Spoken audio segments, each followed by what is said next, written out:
Hi, this is Misha with As Long as You're Breathing, Keep Living, and we have a treat today. I'm not quite sure how an economist gets into this, but I can't wait to find out. I met this lady through another Sonia who I love dearly, and I just feel honored to know both of them. And I'm not going to take up her time because this is her story. And as you all know, I believe every life truly is a story that inspires all of us. So, welcome to those of you who are watching live. Please feel free to ask questions in the chat. And for those of you who watch the recording, please tag us and ask questions, and we will get back to you. And with all that said, Sonia Cecilia, tell us your story. Hi, everybody. Hi, Maisha. Thank you so much for having me here today. Glad to have you. I'm thrilled to have you. I was thrilled when you said yes. I was nervous asking you, and when you said yes, I did a happy dance. It was a happy dance on both sides. Right. So tell us your story. Start wherever you would like to. Right.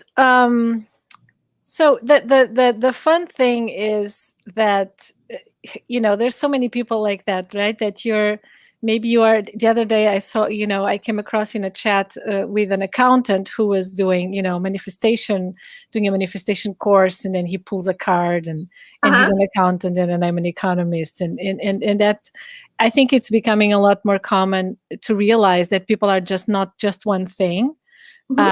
And you can also be very, say, scientific and very, I'm an economist, I'm a researcher, not just an economist, but I did a PhD in economics. I was really digging into data and difficult models and mathematics and statistics and proving things, right?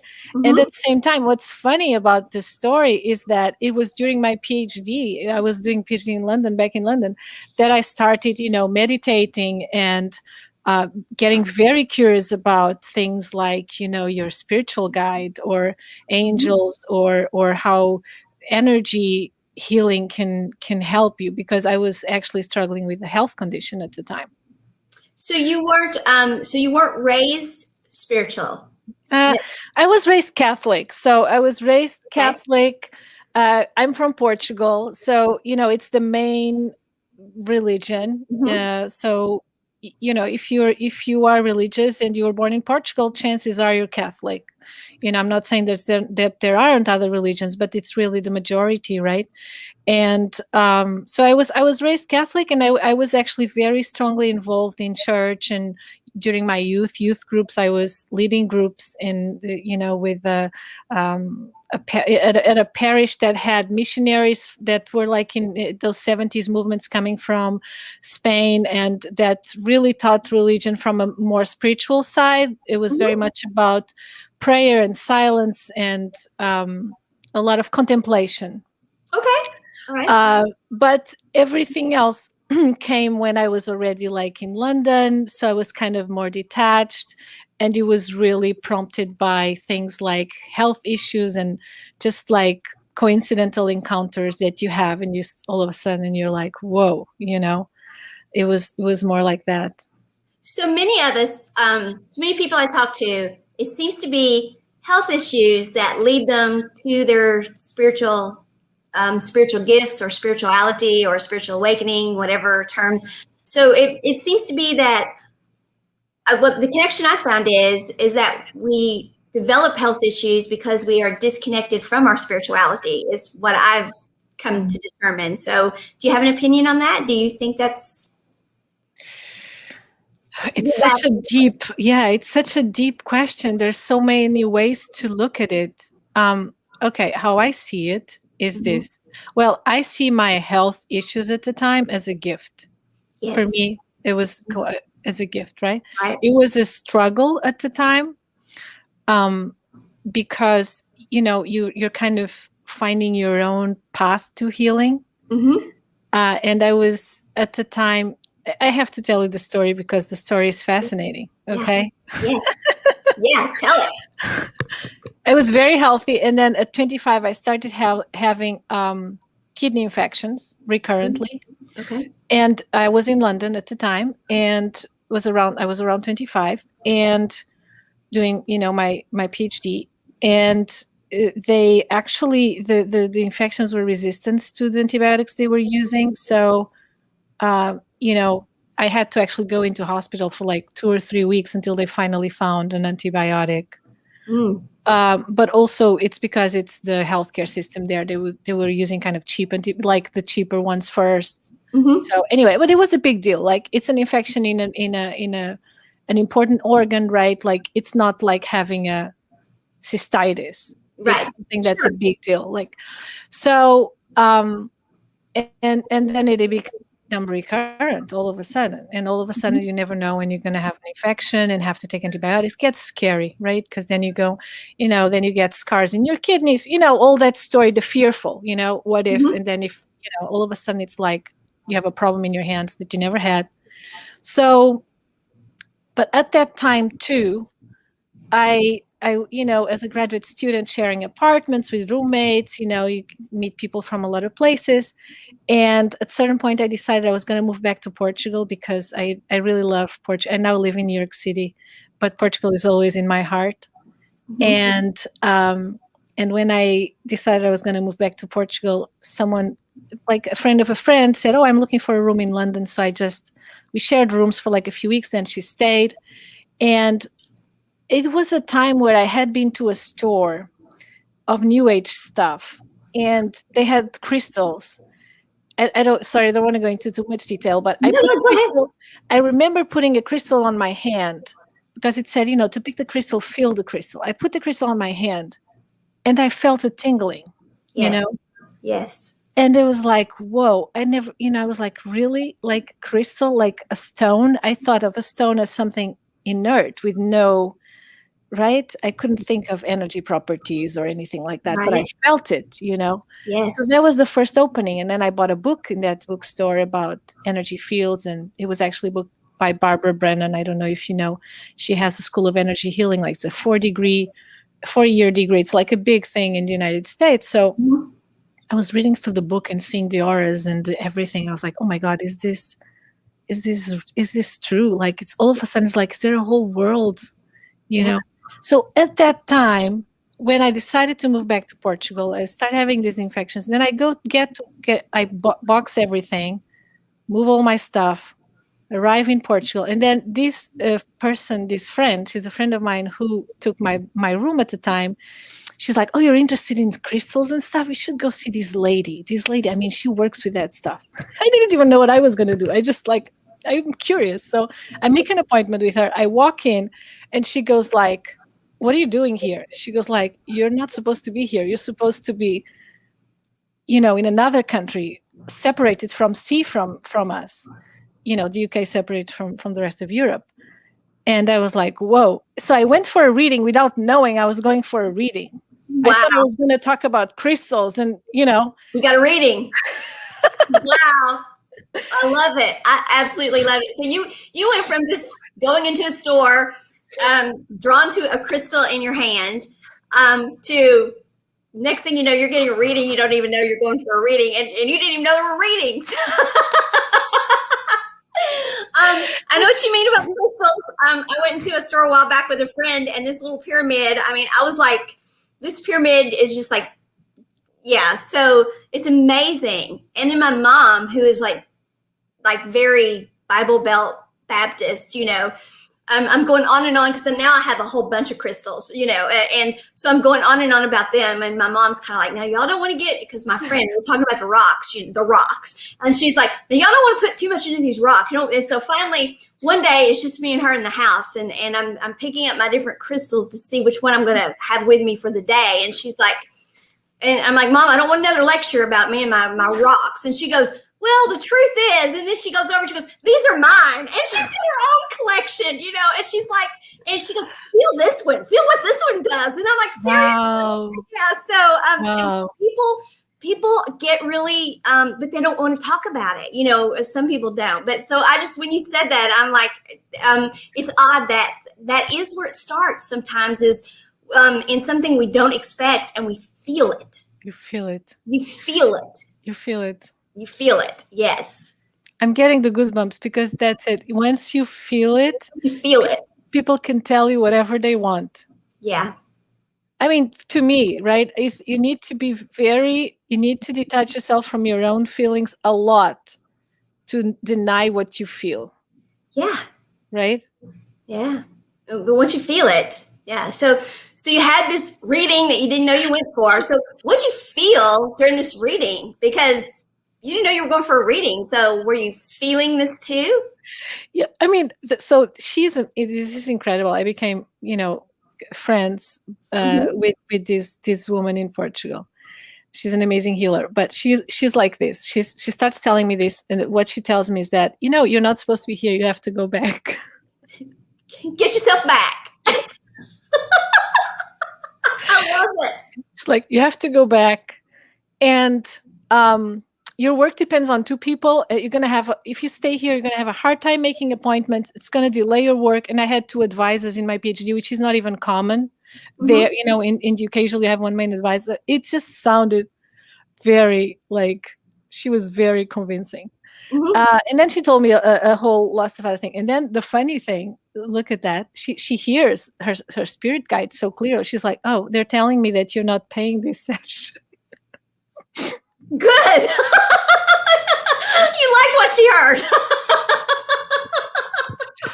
So it sounded very authentic in the sense that I was like, whoa, I wasn't counting on it Yeah. anyway. Right.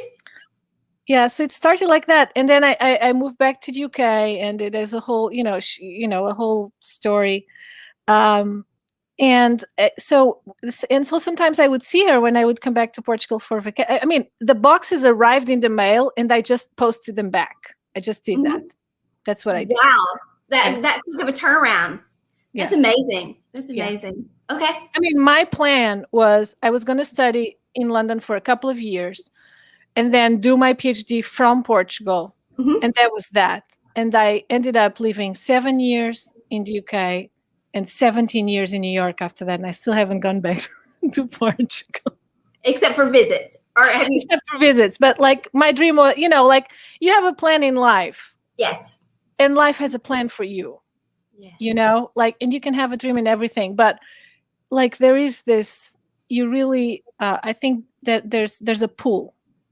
I believe that, it's not just destiny, but there's a kind of a path that sometimes we're called to do. And that's why we go to certain places. Anyway. So then I went back to the UK, but my kidneys started getting worse. Okay. I actually had surgery, and because I had reflux. So they said, oh, you're having these infections because actually you have reflux. So your urine goes back up and it causes infection in the kidneys. Yes. Oh, you froze up on me. All right. Hopefully, we'll get Sonia back here. Let me message her and let her know to go out and come back in, y'all. Okay?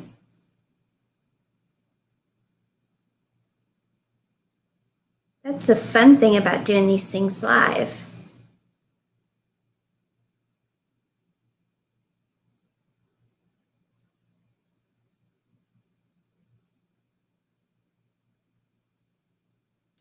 Okay, well, we wait for Sonia to get my message and go out and come back in. Hopefully she'll get my message. Hope she'll look for it. What Sonia is talking about with going in and feeling the stones, and that's an amazing thing. I was drawn to stones as a little girl, and I lived near Fluorspar. Actually, I grew up where Fluorspar is at, and I was drawn to all of that, and I could feel them too. And I didn't say anything because I thought, well, people already think I'm weird enough, so I'm not going to talk about when I put the rocks in my hands, I feel something. But my friend Kathy, when she came to Washington to get me a while back, that was something that we stopped, and she actually got me a collection of stones. And she's like, no, you don't get to get your own. I have to get them for you. And so I have a starter collection of stones, and the pyramid, of course, is one of them. It's tiger eye quartz. But here she is. She's back. So great. Yes, we've got you back. Awesome. Yeah, great. I'm sorry. I No, think it was the internet. yes, mine has gone out before, and the guest has had to finish the show without me. But I'm hardwired now, so that won't happen. So, all right. So yes, let's just pick right back up. Right. So basically, what happened was then I had surgery, and what happened was I actually got worse after the surgery. Oh no. So I started just feeling pain in my kidney more, frequently, which is something I would not never happened before. Mm-hmm. And so one day I went to Portugal. I mean, I can't remember very much because now it's been so many years ago. But I went for a session with her, and actually she had to go somewhere. She couldn't make. She left a paper at the door Mm-hmm. and said, "Boil azuki beans and shiitake mushrooms." And then we talked on the phone, and she said, "No dairy, no meat, and no sugar." And it was Easter time. And in Oh. Easter time, people eat a lot of meat and Uh-huh. a lot of desserts. And I was like, I didn't touch anything because I was in pain. And I had to really listen to my body. And it's scary when like your kidneys are hurting. It's like you're not supposed to feel your kidneys like. And I did that. And after 3 days, the pain was gone. Wow. Great. But then I had to become vegetarian. It was a whole thing that took a year or two, and it became a life journey. Yeah. Yeah, to understand what is it that I eat that's causing my kidneys to feel not so well, or whatever it is. But after I experienced that with 3 days of diet and whatever you want to call these superfoods or supplements, whatever it is, was azuki beans and shiitake mushroom. Mm-hmm. I knew that works. Yes.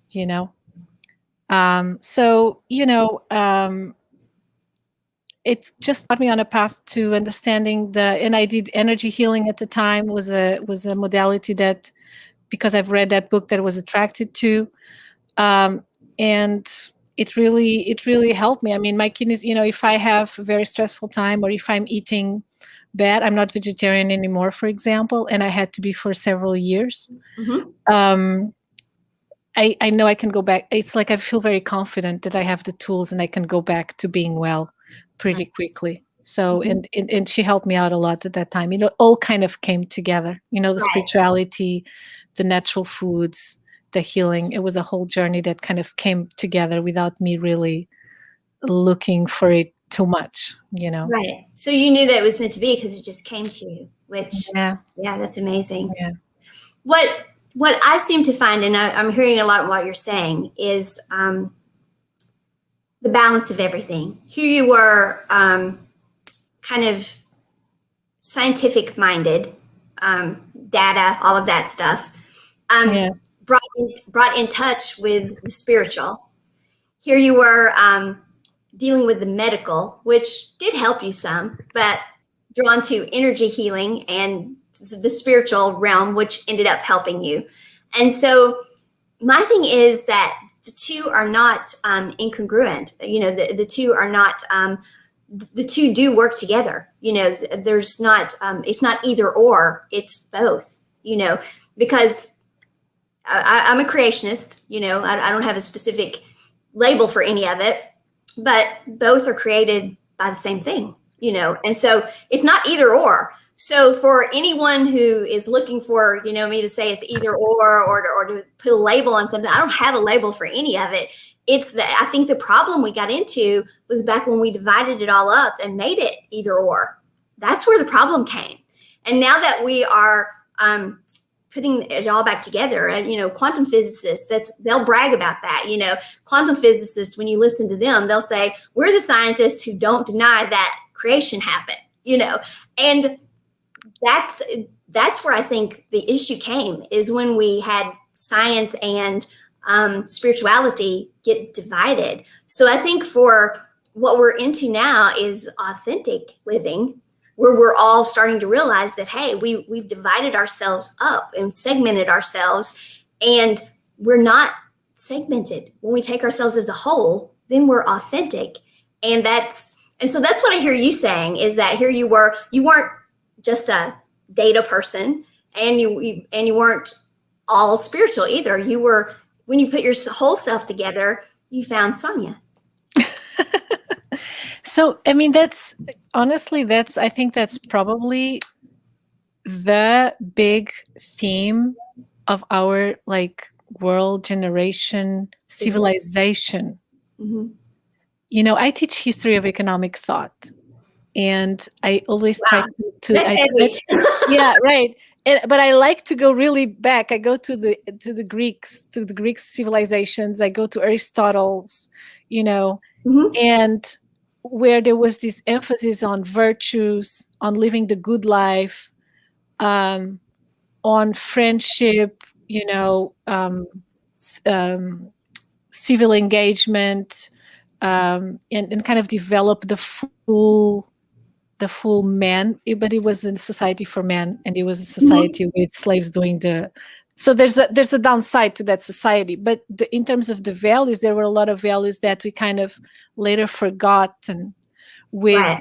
with with the rise of capitalism and just treating people like inputs in a production process into a machine of growth and development, Mm-hmm. and then people focusing on things like making money, being successful, external sources of success, and kind of virtues went by the wayside, Yeah. and But now we're back at the time where we need to put everything back together and like rebuild everything anew. And there is the separation that you're talking about, that you said spiritual and medical, is an illusion.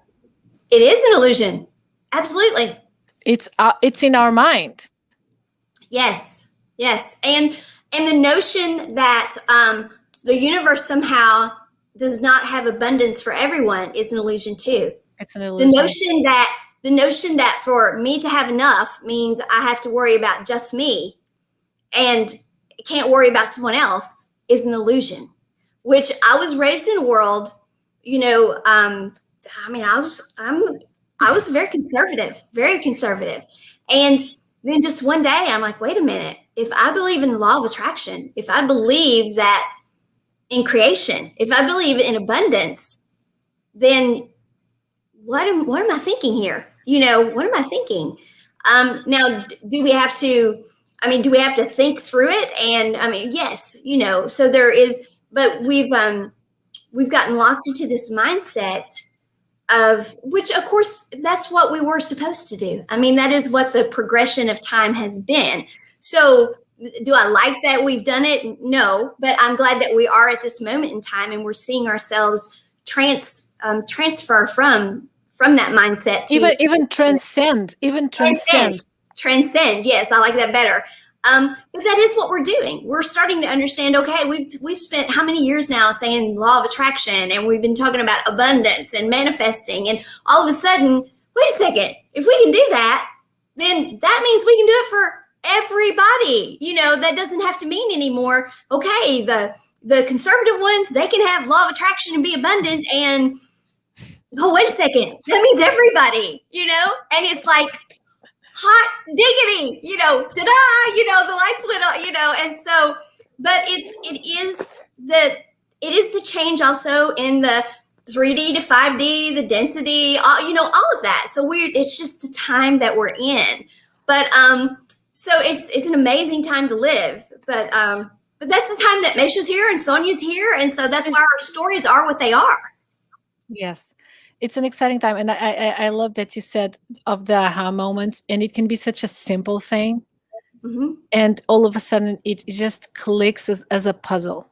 It just clicks. If I believe in the law of attraction, then it has to be that it has to work for everybody, and if it has to work for everybody, it means this planet is abundant. And we just bought into a lot of beliefs that some of them don't no longer hold, right?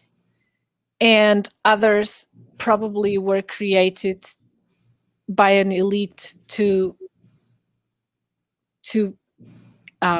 create power, to concentrate power.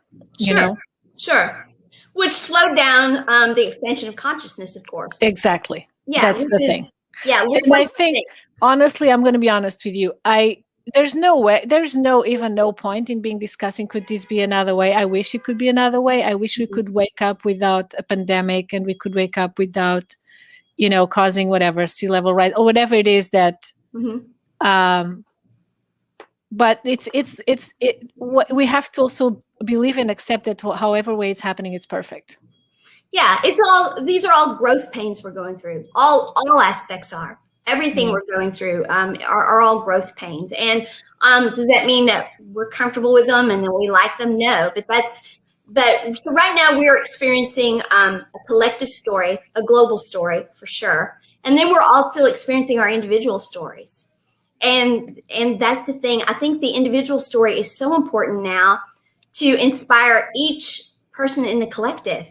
So the collective is not so concentrated on the collective story and brought down by what seems like, I mean, if you just look at the collective story, it can be scary, it can be hopeless, it can be all those things, but it's not, because all of that's happening with the end result being higher vibration. So if we focus on the individual story, then we can inspire and raise vibration individual to individual to individual, and then that will make the collective more comfortable, and we will raise the vibration faster. So I think people being willing to come and tell their story and say, yeah, I went in the store, there was a rock, I put it in my hand, and oh my God, it was tingling, and then I stumbled into this, and had a reading, and then there was some beans, and then my kidneys were better, and and then somebody's sitting going, oh my God, stuff like that happened to me too. And then the next thing you know, we're feeling joy, and we're feeling our mind is off what's going on in the world, and we're feeling higher vibrational. And then we're connecting to the things we're supposed to be attracting into our lives. And then that just further raises our vibration. And we're all then getting to where we're supposed to be as a collective. And so I think that's why we all have to be telling our stories and reaching out and sharing our gifts and connecting. And so that's why I see the beauty of anybody being willing to do what you're doing right now. It's because I'm telling you, somebody's going, oh my God, she picked up a rock and it did what? And there's some beans and what happened? And their mind is off other stuff. And they're saying, that happened to me once. And I'm telling you, it brings that their vibration goes up, and vibration goes up, and that's automatic. It starts attracting into their lives what belongs there, and it changes things. So I'm just thrilled. So what happened next? These were magic beans. Now I'm all the way up to magic beans. So what happened next? Oh my God, there's so many stories. I mean, I was even thinking about the rocks because I'm just going to say a couple of things about the rocks. It's not even like it's not, energy healing, I would say it's like my first modality, but everything else is part of it, Yeah. When I went, I actually went to a conference in Santiago de Compostela, the Camino de Santiago in north of Spain, in Galicia. Have you heard of that? It's yeah. So people have been doing pilgrimages to this sacred site with this big monastery, right? For centuries, right? Mm-hmm. And they had a little museum of the people who would heal the pilgrims. They would walk for like weeks, and they would come. Some would do it on their knees, would come with their feet, in wounded and everything. And one of the things they used was amber. Okay. They used amber, and my healer at the time said, just put some amber, get an amber ring and put it on your kidneys, which I thought was the most silliest thing.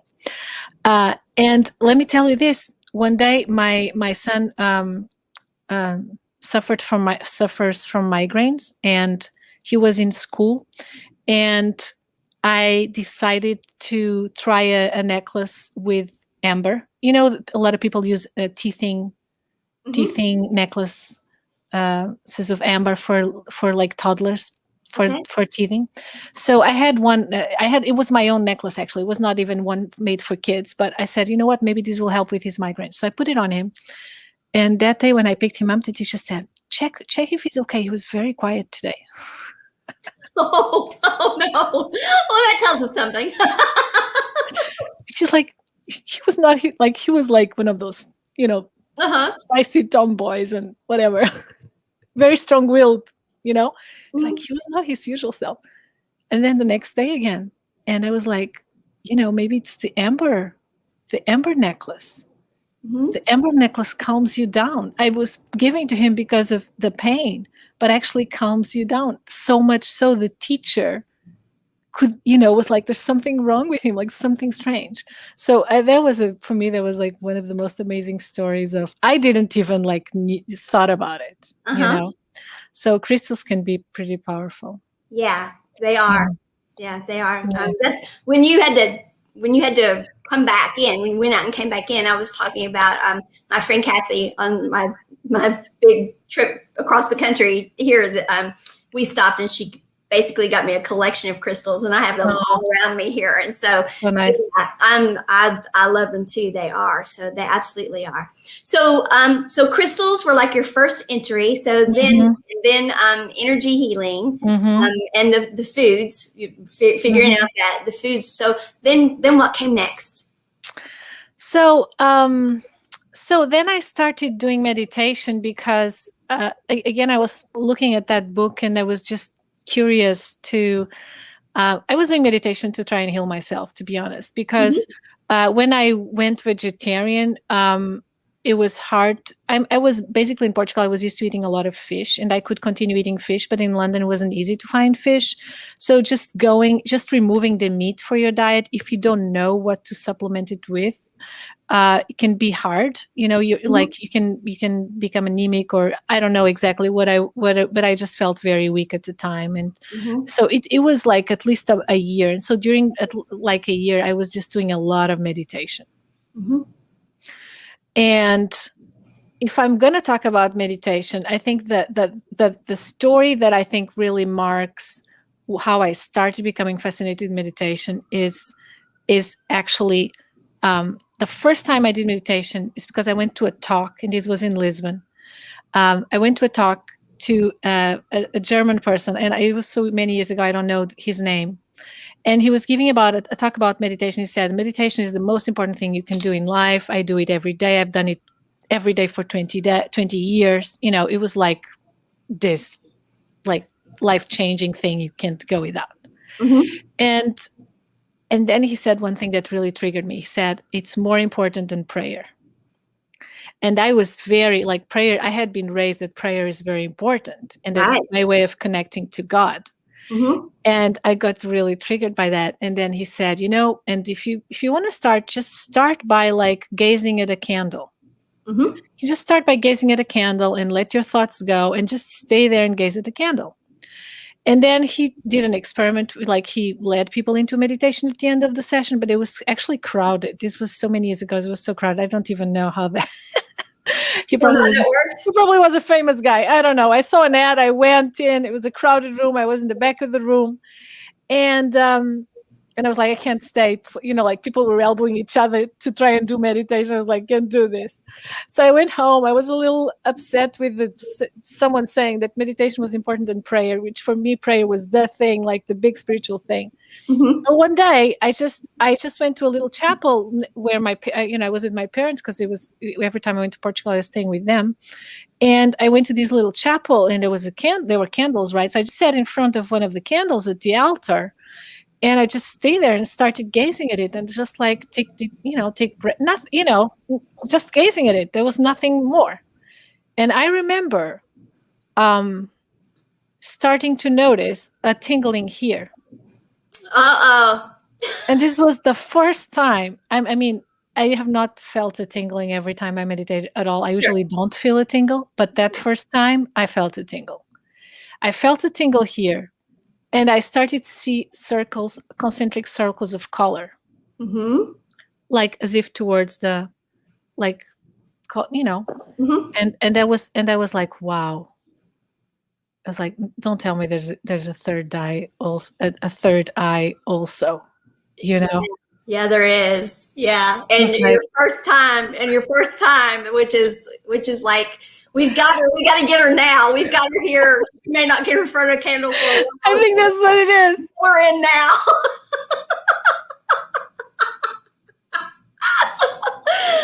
now. Wow. And let me tell you this, I was very religious. I in my youth, I had done silent retreats of three days long, and I had spent hours in the chapel, in another chapel, hours. Okay, I never had felt anything, or or seen anything ever. And Well, so it was interesting, right? well, but you know what? It just wasn't that time yet. It just Yeah. wasn't time yet, and so you were at the right place at the right time to get the right information, and then it was just time, So, but it is something, that in your mind it was the first time you had really tried meditation, Yeah, because as we know, prayer is actually meditation. So exactly.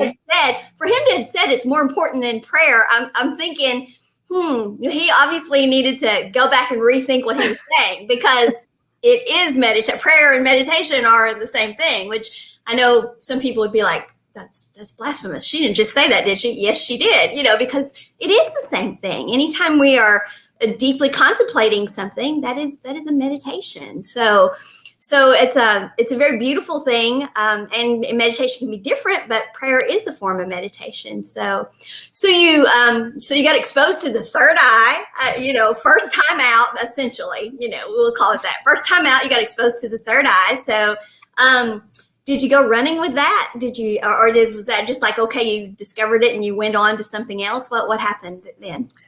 So, this is, I'm not, and, I don't know what's like the next step, but I think for that year where I did have a lot of physical challenges, right? I felt very weak. I lived on a top floor. I had, and then with the kidneys also, water in London has a lot of calcarium, or it's like, it's a very hard water.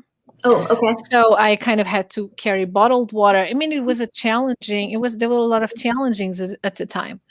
And I just decided to meditate and kind of try to heal my body. Meditate. I don't know what I was doing. I didn't have a teacher or anything, but I got very curious. Let's say that it just sparks your curiosity, right? And so one day I had a sort of a vision. Mm-hmm. Okay. Probably as I was waking up, those early hours when you're of your awakening state, and the vision was my bathroom. Okay. That's it. I saw my bathtub, and I knew it was my bathroom because it was the bathtub. It was the setting of my bathroom, a bathtub. Mm-hmm. I just saw it in my mind's eye. I saw it, and I thought, well, that's so interesting that I actually having this so prosaic, The bathtub. Okay. so prosaic vision, right?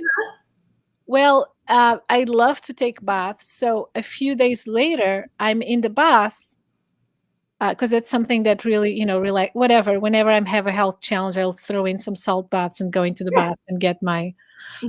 And all of a sudden, I start seeing like this shape in light. It was like light, like fingers of light on my right body, and that's what I had. My right kidney was the challenging one, so I saw like fingers of green light above my kidney area. Wow. And because I had had that vision, I knew that was going to be. You were being guided to get in the tub for this experience. That's why it was validation for me. I was like, it looks like fingers of light. Because sometimes when you relax, you can start seeing light, or when you relax and look at the sky, you start seeing sparkles.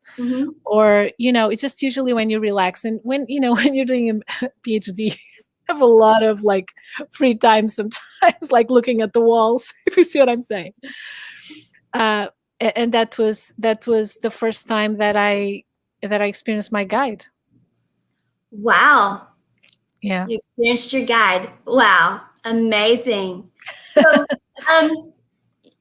is your guide, do you experience your guide visually, auditory? I mean, what is your experience with your guide like now? I mean, what is it involved into, or because everybody experiences their guides differently. And I'd really like to talk about that so other people know they're experiencing their guides. I really like talking about that, because some people are like, I don't know if I'm experiencing my guide or not. And so I really like talking about that. Oh, nice, Mesha. Yeah, a lot of the very, spiritual or people who write about angels. I read a lot of, some in the UK, authors in the UK that I started reading, like Diana Cooper, and also authors here. Often it's not all. A lot of the stories are like, oh, all of a sudden my Kundalini rose and I could, there's all these mystical experiences, or some people like they saw angels since they were born, or since, or since they Mhm. were four. I never had any of that. Okay. So I think that my story is just, just to say that anyone can have an experience any point in your life. You don't have to be born with it, or to be honest, let me tell you a story now. Mhm. Um, and meditation does, it's an entryway. It does open you up Yes. somehow, Yes. because, yeah, don't ask me why. It just It does. does. Yeah. Just does. Um, I um, I now take channeling classes. Okay. So I have a teacher who can kind of validate my experience, because I don't really hear anything, and I usually don't see. I can, I sometimes perceive some light or some twinkling, or see a Okay. flash of light. Uh, I'm more of a feeler, as you probably can guess, and you probably are too, because of the experience with the stones and everything. So I Mhm. feel more the energy, right? Mhm. Um, and so I take these classes, and my teachers say you're connected to your guides. So that's what's helped me develop that self-confidence, because it's not so I don't hear things in my head. I don't hear things. You can be auditory and hear in your head, hear outside your head, see in your head, see outside. There's all this different. There's all kinds of ways. What I started by doing more like inspirational writing, like, or free writing, like you call in your guide and you write what comes. And I kind of, but it's words coming to my mind, and it could be from my guide or from my mind, so having a teacher actually helped me to develop that confidence, and and validate myself. But one of the times that I was doing that guided writing, started writing in Portuguese. Pretty is linda, Linda, Linda, Linda. And I was like, and that's something that my mom tells this story, that when I was little, like between 1 and 2 years old, she came to the room and I was combing myself, looking at the mirror, and I was saying, Linda. I was very tiny. I don't remember. My mom tells this story. Linda, Linda. She tells a story like that. And I was saying that. And so when I was writing that, the guide said, I put those words in your head then because you needed to hear that. Oh, So, isn't that and beautiful? See, it's oh yeah. And when we're little, we are connected to them, but because our intuition is resides in the dimension of imagination. But as we get older, we're told stop talking to the imaginary people. So that's imaginary, and so we disconnect from that. But see, that shows that we should stay connected to that. It's not imaginary. It's what we are into, what we intuitively know. And so that is so beautiful. You needed that when you were a little girl, and so your guide put it there for you. That's beautiful. but I never saw the guide. I didn't have an invisible friend. I'm just saying that if you never had any extraordinary experience, it does not mean that they're not there with you, and that you Yes, don't hear them, and that they're not, like uplifting, yes. inspiring, and cheering you on, because that's what your guides do. They cheer you on. They send you those most incredible thoughts. They give you those they like bring people into your life and orchestrate events to kind of call your attention in. So if you hear, of course, trust what you hear, and just seek for, trust is something you develop over time, Sure. but if you don't, it doesn't mean you don't have that, and you're not connected. That's for me the biggest message. So this stuff is happening and you don't even know it's happening. And so that's being confirmed through you now by you being told this is just an event that happened that you don't even remember, and you don't remember having an imaginary friend, you don't remember any of that stuff. But obviously your guide was right there because they are there. We may not be aware of them, but yet at the same time they're there. They're connected to us. they're there and they're very real in our lives, and we so often not aware of it. And so as we do become aware of them, whether it's fingers of light, healing us in the bathtub, or whether it's we're being guided as we're writing, or however they come to us. Yeah, finding a way to trust. Finding a way to trust. We have about 15 minutes, so any direction you want to go, you want to be sure that you go in now. I want to give you a heads up where we're at. I like to answer your questions. So yeah, if Okay. you have a question, but Okay. Well, obviously now you teach people how to do meditations, guided meditations, to have joy in their lives, to have healing in their lives, to have happiness in their lives, and those things. And I've sat in on your meditations, and they are amazing.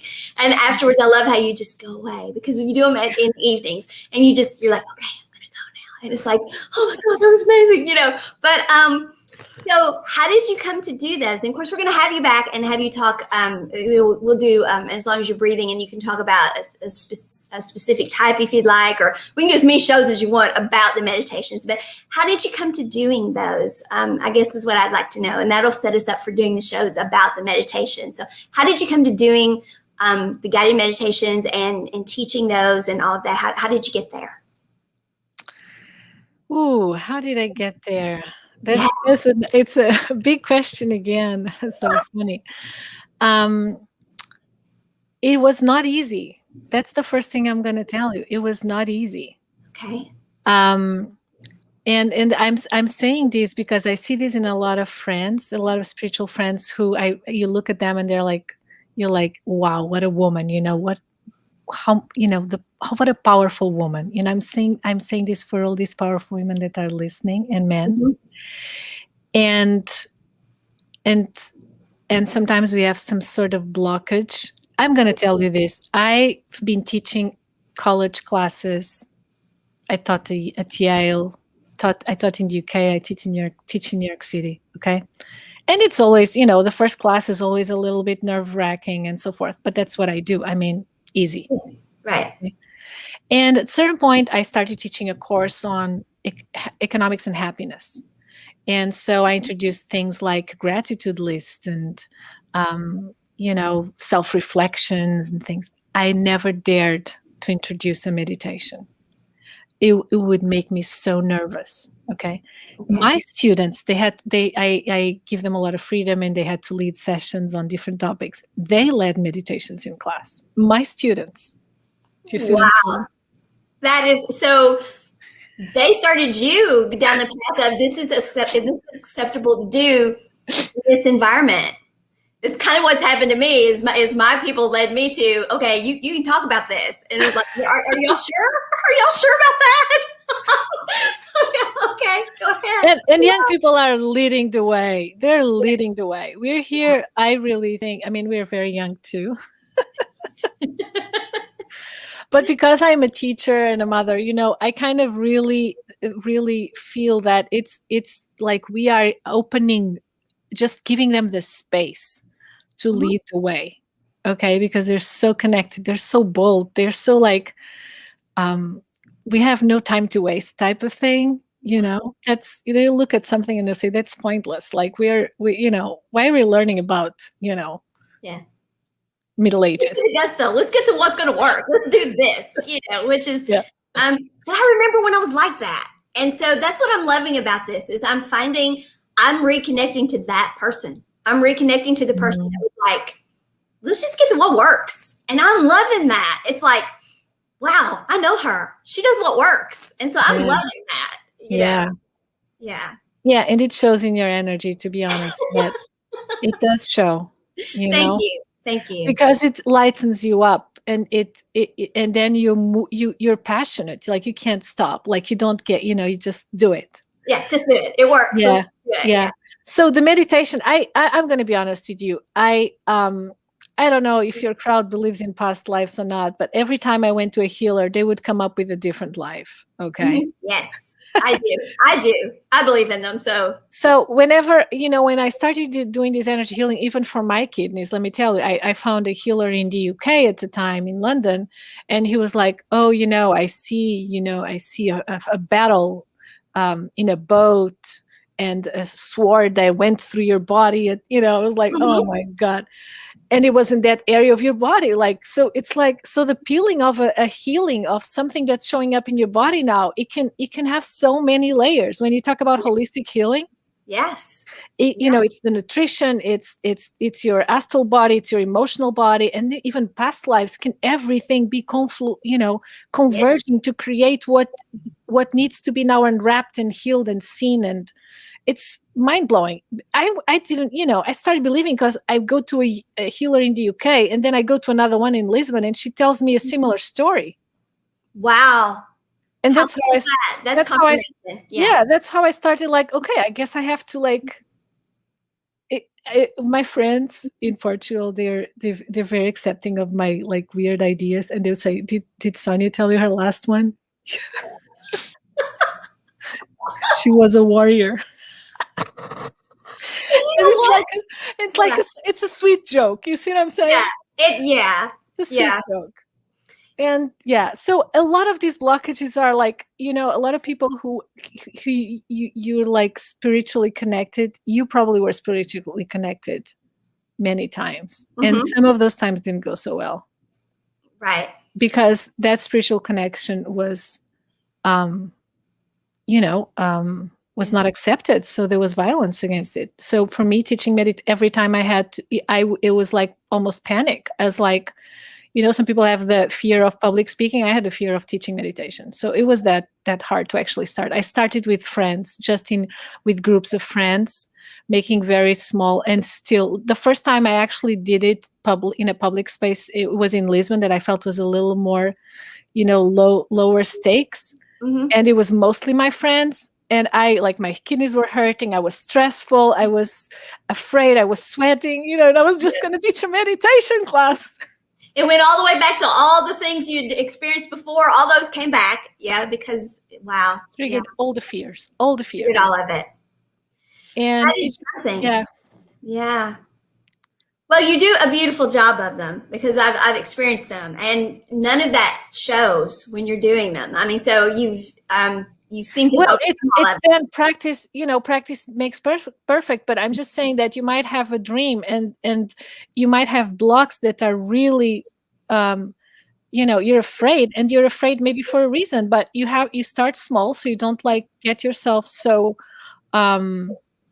challenged that it's so hard, and you keep doing it. And Right. because it's really, if it's in your heart to do it, you're going to keep doing it. and Right. and yeah.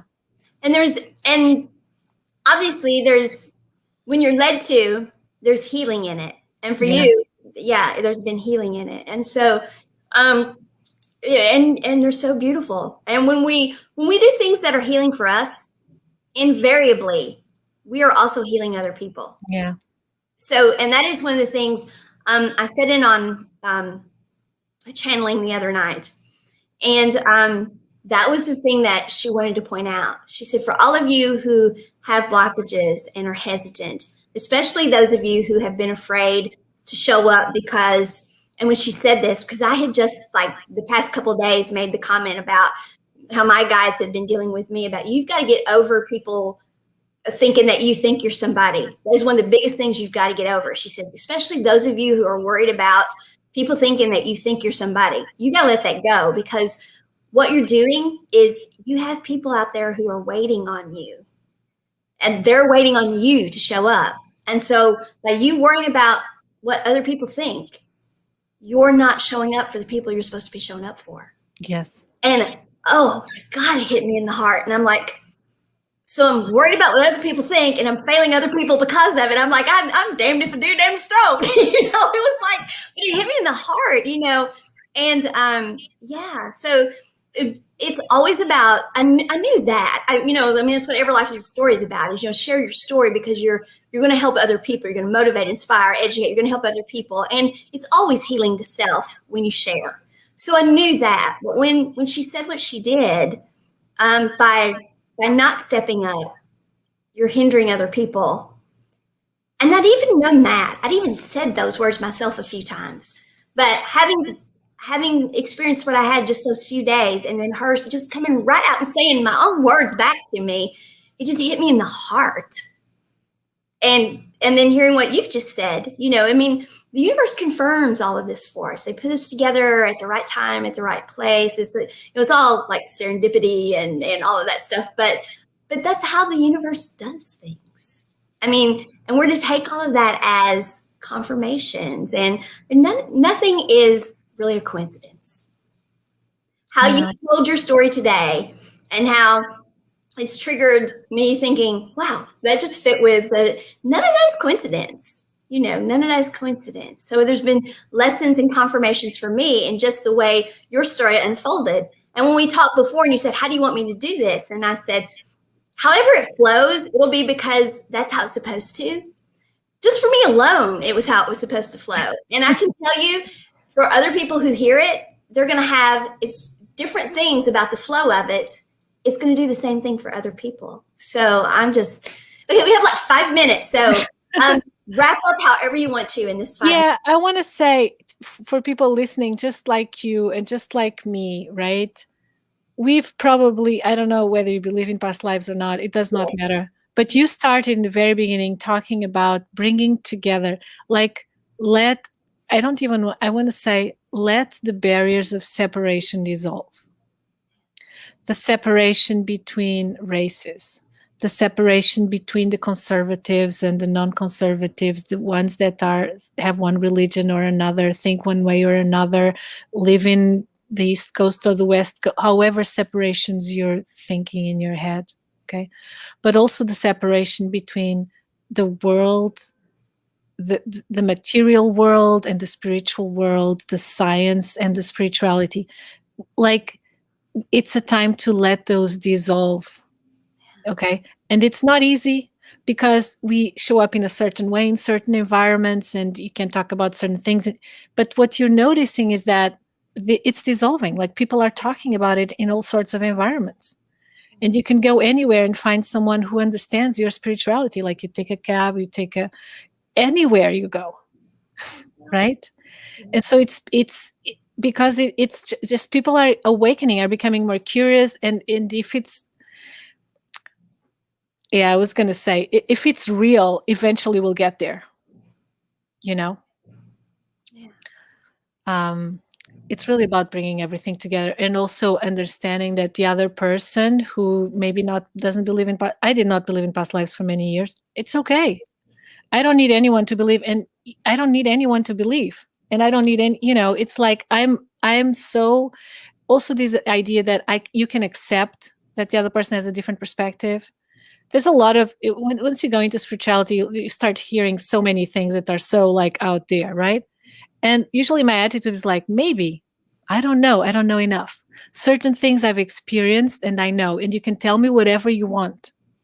I will not budge. I don't need to prove it that I have a guide, or that they exist, that they're from divine origin, or that, I don't need to prove, and I don't need, and other things I don't know, maybe, so I'm going to see everyone's experience with this open mind and the level of understanding, Yeah. Yes, I do know. I know exactly what you mean. We're having a lot of division on things that are so unimportant, if you think about it. And it's being manipulated in a way because it creates traffic in media, or it sells or whatever, So, but if you let it go, it's like you would not call a name to your neighbor, or you would not judge your neighbor just because she does this or voted that or whatever, So, that was my wrap up. It's beautiful. Something that from what I heard the other night, and it fits beautifully with what you said. And I found that it's what's happened in my life as well. We're being called to love. We're being called to be authentic, and authenticity is we all want to be loved, and we are love. and creation was about love and expansion of experiencing love. And so um, that means not that means letting go of needing to be right. That means letting go of all of that. And when you do that, that's when you learn how to just be. When you let go of needing to be right, you just be you and you let other people just be them. And what we're all existing to do and what we're all doing on this journey is we're all on our way home and we're all going to get there. There's not some people not going to get there. We're all going to get there. And we're all going different paths. And my path's not any better than your path. And when we do it in love, we can accept everybody's paths. And that's what we're seeing is everybody's paths are different. And the more we do things in joy and in love and raise the vibration, the smoother it's going to go. It's going to be a while before we get there, but we're doing it. And so that's why we're just going to keep doing things like this. And that's why your meditations are so important. Exactly. Because what you said, it's going to take a while to get there, maybe in the collective experience at all times as the Right. basis of our civilization, to be Right. a civilization that values joy and love, Right. as our highest values. But now, today, this moment, we can go into that experience. We can. That's what that meditation is. But for whatever mean you can use for it, whether it's going in nature or your artistic expression or being with whatever it is, you can individually, like you said, today, now, we can, and we're responsible for creating that in our lives. Right. And that is how it's going to happen, is the collective is going to cause it to happen by taking back the sovereignty of individuality, by taking back the sovereignty of self and not letting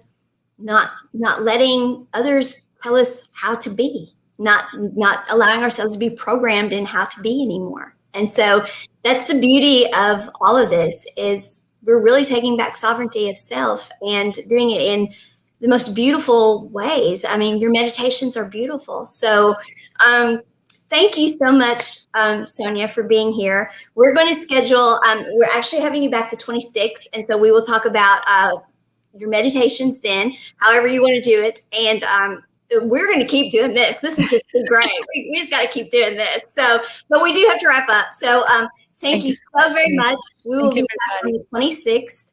And you all, thank you for those of you who are here live. For those of you who watch the recordings, do tag us with any questions. And we'll see you all on the 26th when Sonia is going to talk about her meditations. And y'all, as long as you're breathing, the goal is, well, to have the best life possible, because that's what we came here to do. We came here to live abundantly, to live our highest and best good. So don't worry about the noise out there. You just do it from right here and keep living. See you all. Bye.